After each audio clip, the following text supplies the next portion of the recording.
Hi, church. Today we are in 1 Samuel 2:2. It says this: There is no one holy like the Lord. There is no one besides you. There is no rock like our God. This is actually a prayer or a worship song from Hannah. If you know the story of Hannah, she was barren. She could not have kids.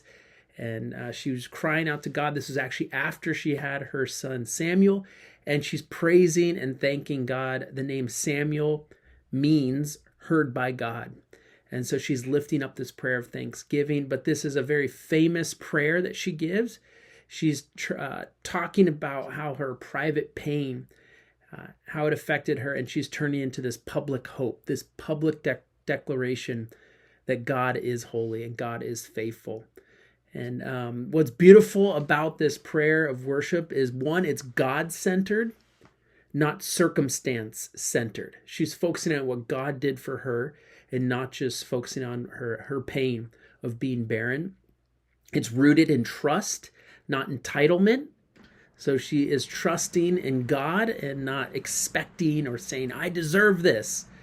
Even though I'm sure she felt that way, she's trusting in God and his faithfulness. It's honest about suffering, yet confident in God's justice.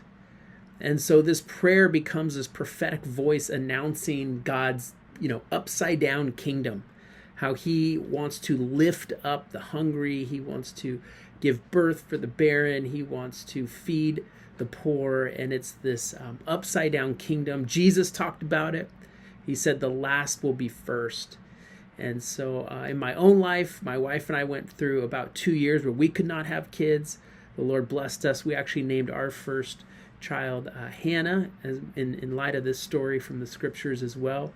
And so maybe there's something in your life that you went through that you prayed for and God delivered on.